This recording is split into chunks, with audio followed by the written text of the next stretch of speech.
Reframe the battlefield you were trained to believe life is a conversation. It is. It's a terrain.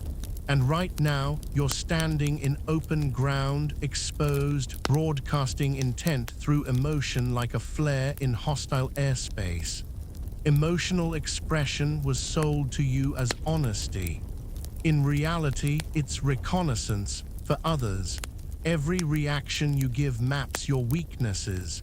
Every explanation hands over leverage. You think you're being real, you're being readable. Sun Tzu never spoke about feelings because feelings are noise. Strategy begins where emotion ends. The moment you allow internal states to dictate external behavior, command shifts away from you. You stop acting, you start reacting. And reaction is the language of the defeated. The modern world preys on this confusion.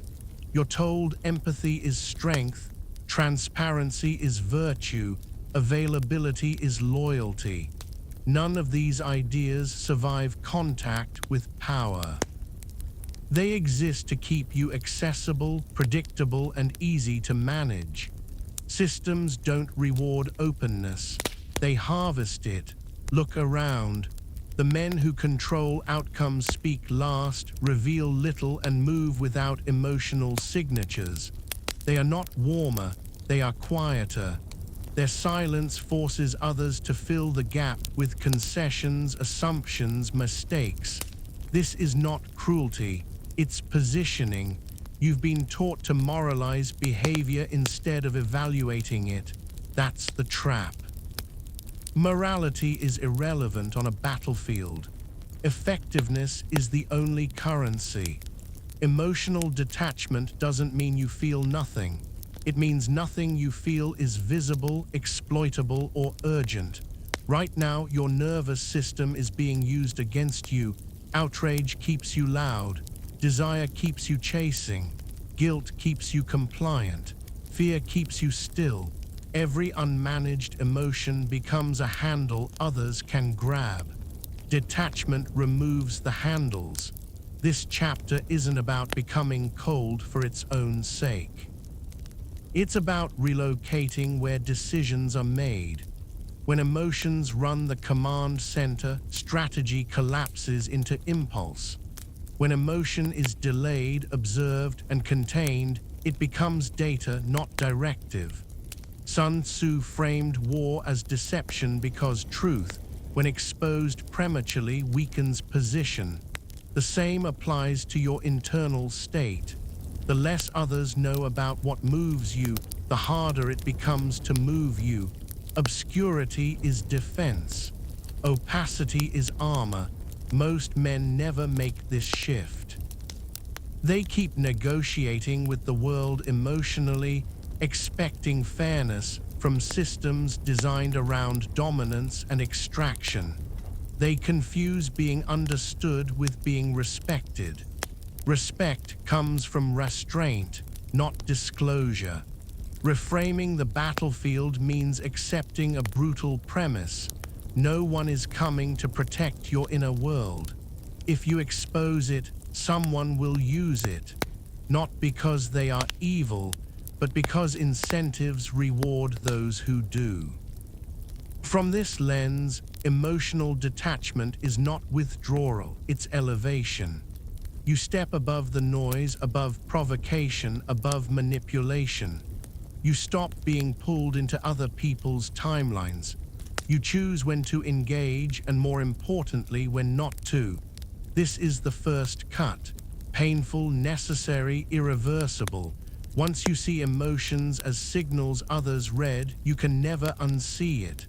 The battlefield clarifies, the rules change, and weakness starts to look exactly like what it is, unguarded access. The detachment mechanism. Detachment is not emotional absence. That's a misunderstanding pushed by people who confuse numbness with control. True detachment is precision. It is the deliberate separation between stimulus and response. And in that gap, power is born. Most men live inside reflex loops. An insult triggers anger. Attention triggers desire. Discomfort triggers explanation. These loops are predictable, which makes them exploitable. Anyone who understands human timing can provoke you into revealing intent, overcommitting, or retreating at the wrong moment. You are not being attacked directly, you are being played like an instrument. The mechanism of detachment interrupts this loop. When something hits you emotionally and you do nothing, no facial change, no verbal reaction, no behavioral shift, you deny your opponent feedback. And without feedback, they lose calibration. They don't know if they succeeded. They don't know how far to push. Uncertainty replaces control. This is not passive. It is active containment. Sun Tzu understood that the most dangerous enemy is the one who cannot be read. Detachment turns you into that enemy. You feel the emotion internally, but you quarantine it. You don't suppress it, you delay it. And delay destroys momentum. Emotional attacks require immediacy to work. When denied that immediacy, they collapse. Consider anger. Expressed instantly, it signals boundary violation, but also insecurity. Delayed, it becomes leverage. It forces the other party to sit in ambiguity, wondering what you're planning, if anything at all. The longer you wait, the more psychological space you occupy. The same applies to desire. Immediate interest lowers your value. Delayed interest creates asymmetry. It shifts the burden of pursuit. Detachment starves others of certainty, and humans are deeply uncomfortable without certainty. They fill the void with effort, over-explanation, or retreat. All outcomes favor the detached. This is the core mechanism: emotional opacity. Opacity doesn't mean coldness in behavior. You cannot escape your destiny. What is it you want from me? Your allegiance. Swear it now. Your internal state becomes inaccessible terrain. Others can observe outcomes, but not motives. That's the strategic advantage. Most people cannot tolerate this gap. They feel compelled to clarify, to reassure, to explain themselves back into alignment. That compulsion is weakness. It signals dependence on being understood. Detached operators don't need understanding. They need position. Another layer of the mechanism is timing. Detachment stretches time in your favor. When you don't react, you force the world to slow down around you. Others rush to resolve tension. You let it mature. In strategy, time favors the one who can wait. This is why emotional restraint reads as dominance, not because it is aggressive, but because it suggests surplus. Surplus of options, surplus of confidence, surplus of control. Only You those who cannot can escape your afford not to destiny. react What is it you choose want not from me? to. Your The allegiance. final Swear it component now. is internal recalibration. Detachment reconditions your nervous system. You stop treating emotions as commands and start treating them as signals. Signals can be analyzed. Commands must be obeyed. This shift alone changes how you move through conflict, negotiation, and silence. You are not becoming inhuman. You are becoming unexploitable. Once the mechanism is installed, people feel it. Conversations change. Pressure tactics fail. Provocations lose effectiveness. You are no longer pushed. You are approached carefully. And that caution is respect, whether they admit it or not. Detachment is not a personality. It's an operating system. And once it's running, emotional chaos no longer dictates your actions, strategy does. Predators, prey, and masks. Once you detach emotionally, patterns become visible that were previously blurred by empathy and projection. You stop seeing individuals. You start seeing roles. And roles reveal intent faster than words ever will. There are three recurring figures in any social ecosystem: predators, prey, and masks. Most men misidentify them because they judge behavior morally instead of strategically. That error costs them leverage, position, and eventually autonomy. Predators are not loud, they are patient. They probe gently, testing emotional access before escalating. They ask questions that feel personal. They mirror your values. They reward openness early to condition disclosure later. Their goal is not connection, it's mapping. Once they know what moves you, they own the timing. The predator's advantage depends entirely on your responsiveness. If you react emotionally, they advance. If you explain yourself, they extract more. If you seek validation, they delay it.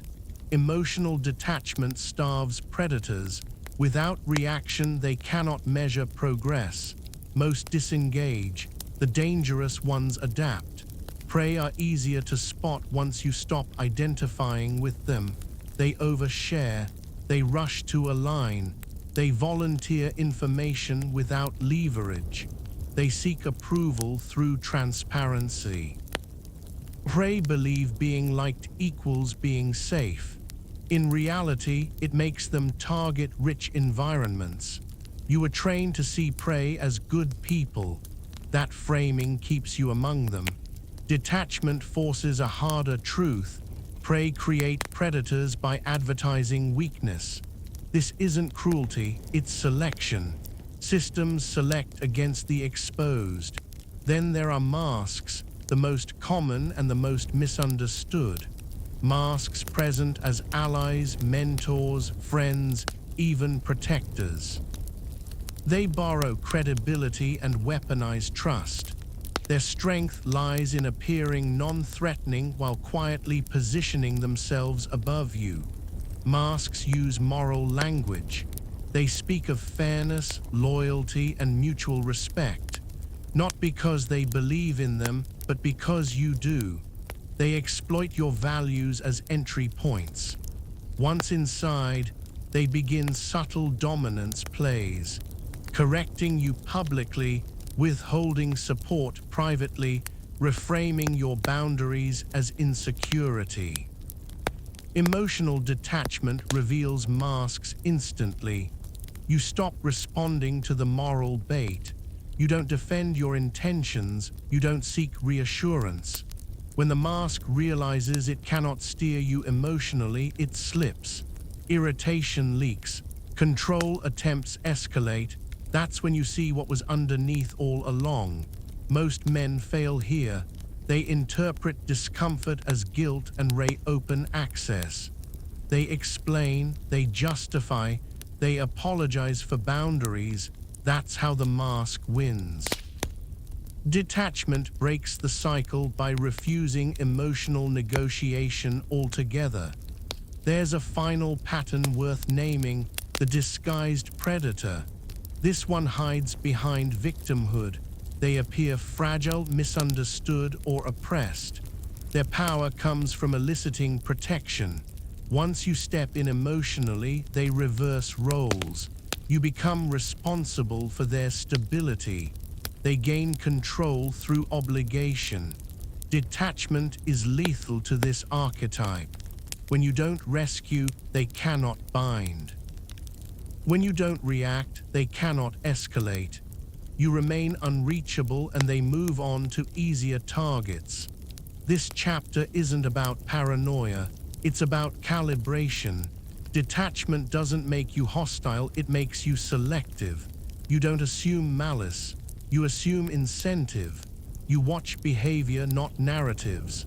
Once you see these patterns, social reality reorganizes. You stop asking, are they good? You ask, What do they gain if I react? That single shift eliminates most manipulation before it begins. Predators hunt reactions. Masks require access. Prey advertise vulnerability. Detachment removes all three advantages, and once removed, the field changes. You are no longer part of the ecosystem being harvested. You become something else entirely, an unknown variable. And unknown variables are treated with caution. The cost of exposure is not neutral. It has a price, and that price is always paid later, when leverage is needed and no longer available. History, warfare, and human nature all converge on this point. What is revealed too early is destroyed too easily. Empires didn't fall because they lacked virtue. They fell because they became legible. Their rituals were known, their leaders predictable, their responses timed. Once an enemy understands how you react under pressure, victory becomes procedural. The same law governs individual power. When you expose emotions, you collapse optionality.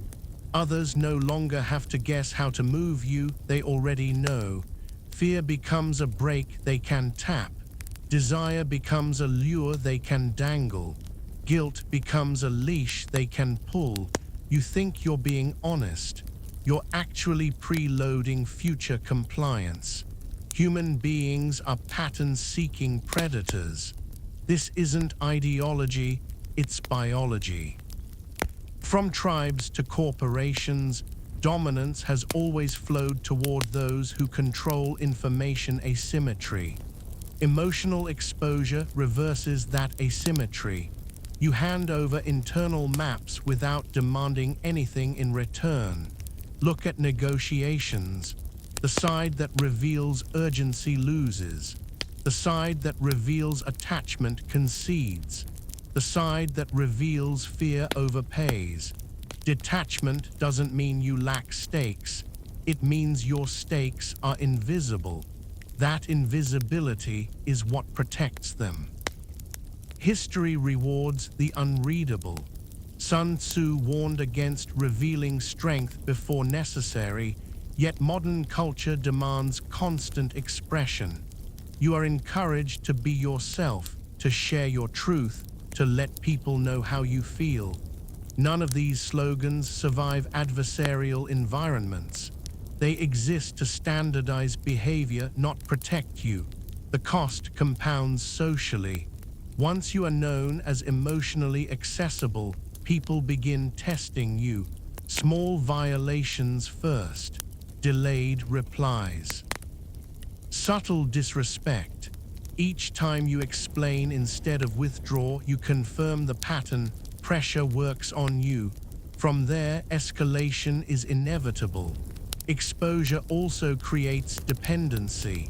When others know what stabilizes you emotionally, they can remove it to destabilize you. Approval becomes a currency they control. Silence becomes a punishment. You are no longer sovereign, you are managed. Men underestimate how quickly this happens because it feels gradual. There is no single betrayal, no obvious turning point, just a slow erosion of position. You notice you're conceding more, tolerating more, justifying more. That's not maturity. That's erosion through exposure.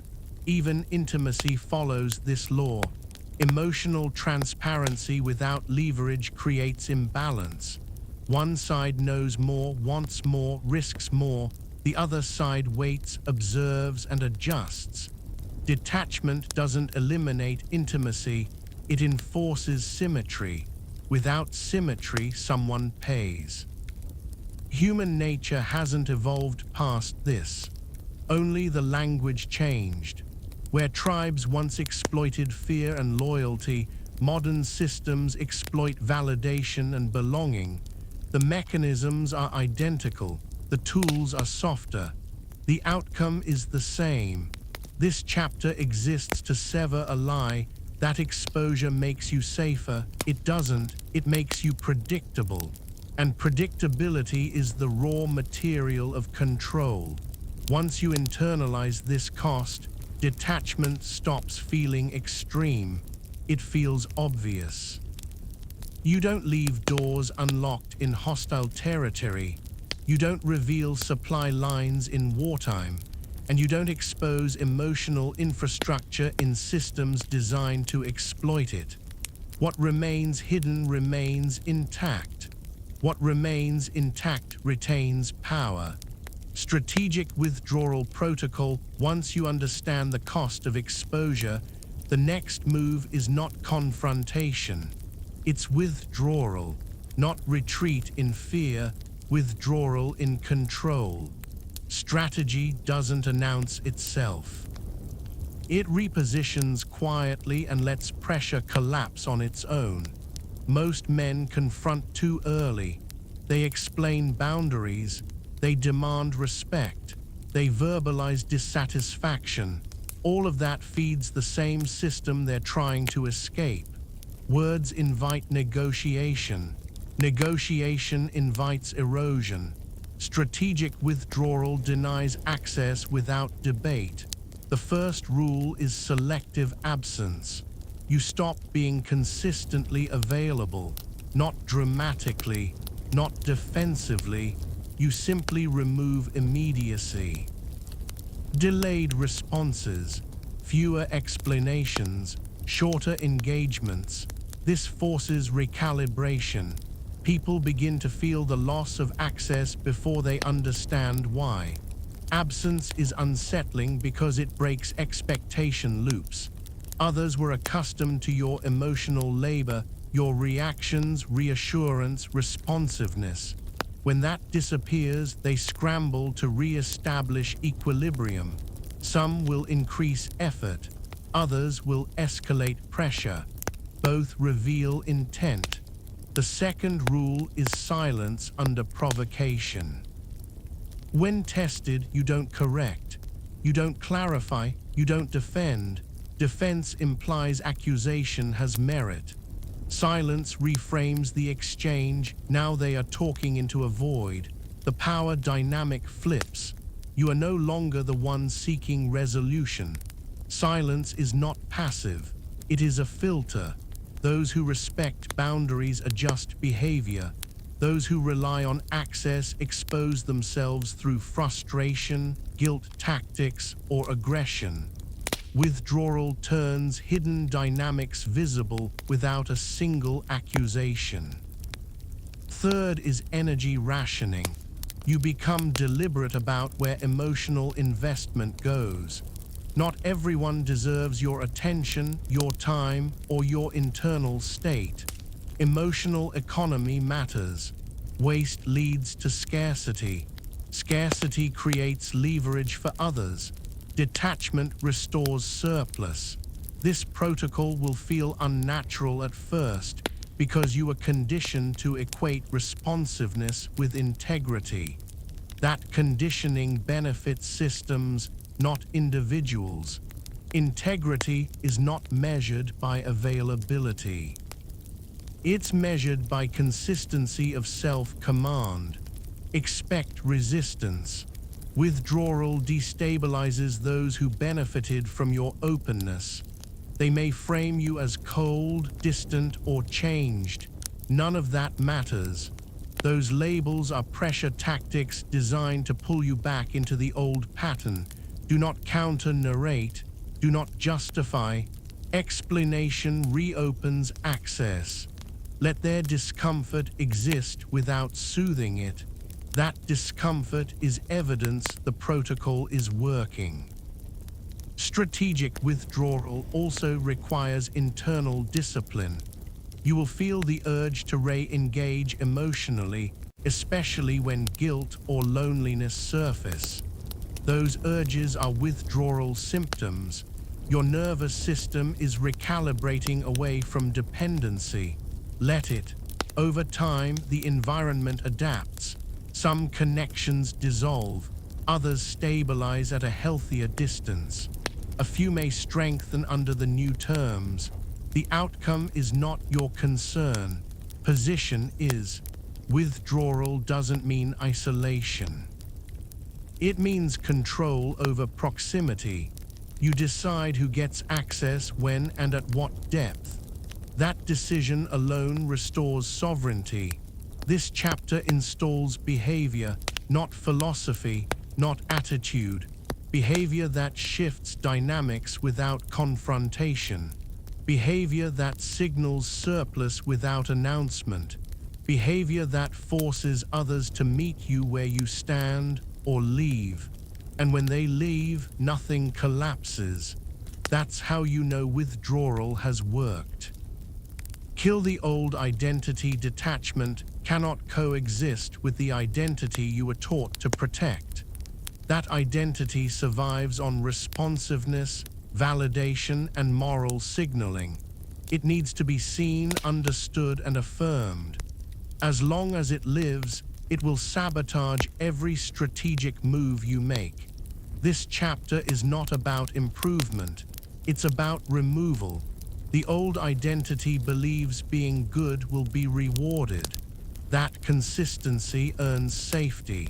That loyalty creates protection. These beliefs were installed early because they make you manageable.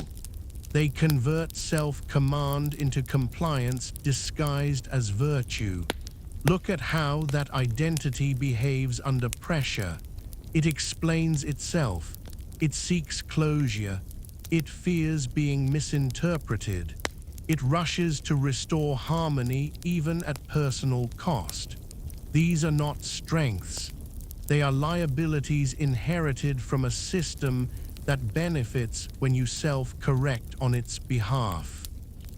To replace this identity, you must first let it die publicly and privately. Publicly, this looks like reduced emotional signaling. You stop advertising intentions. You stop clarifying motives. You stop correcting misunderstandings that don't threaten position. Let people project. Projection reveals more about them than you ever could by defending yourself. Privately, the death is more violent. You sever the link between self-worth and external response.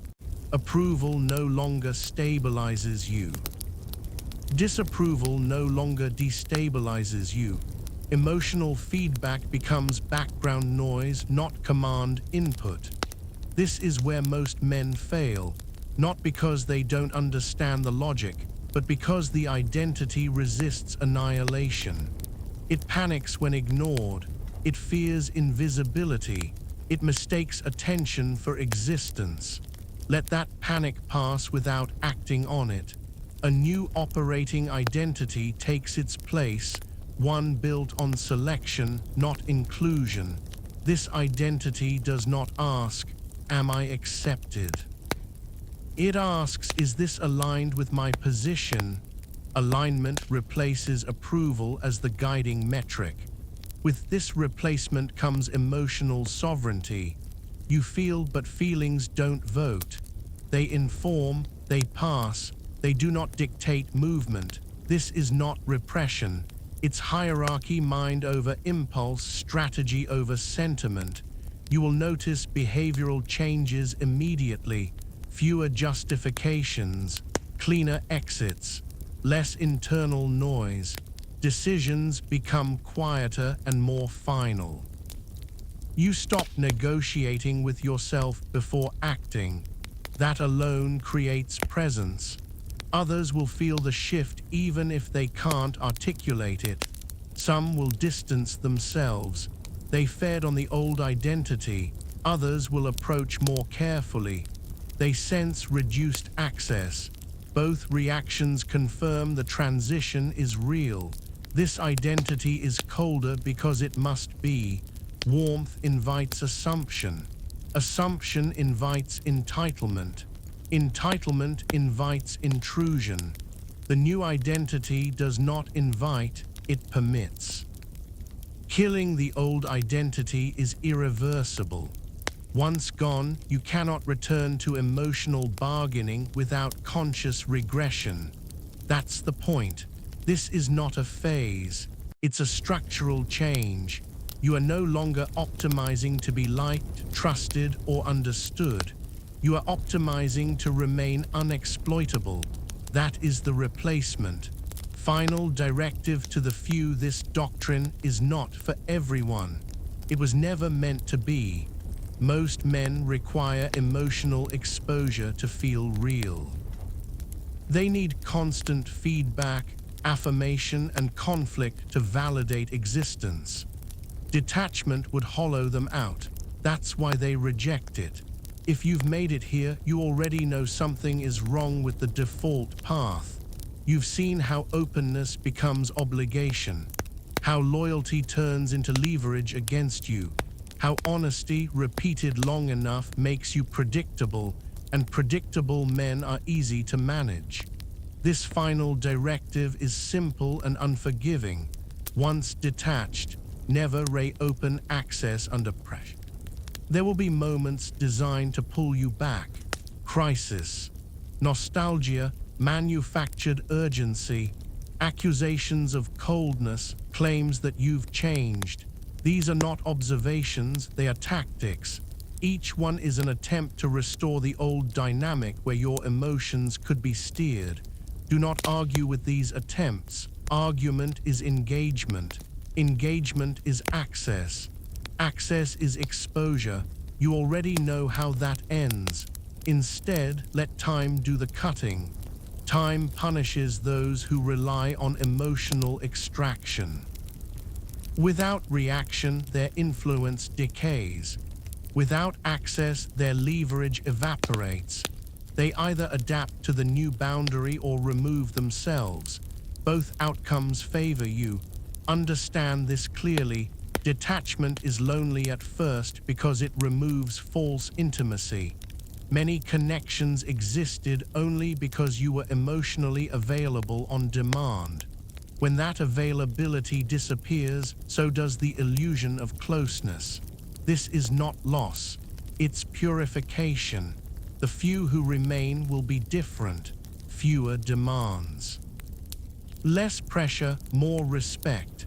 They interact with you as a fixed point, not a resource to be mined. These relationships are rarer and structurally stable. There is no reward ceremony for this shift. No applause, no recognition. Power doesn't announce itself. It settles quietly into position while others exhaust themselves reacting. This doctrine does not promise happiness. Happiness is volatile. It promises sovereignty, the ability to choose without coercion, to move without explanation, to stand unmoved when pressure is applied. If that feels heavy, good. Weight is a signal of reality. Most will hear this and continue as before. They will mistake emotional noise seen as life. Let them. Every system requires participants. But if you adopt this fully, no half measures, you exit the system that feeds on reaction. You become slower to provoke, harder to read, and increasingly expensive to manipulate. That is the final warning and the final offer. You don't need to share this. You don't need to explain it. If it landed, you already know what to do next.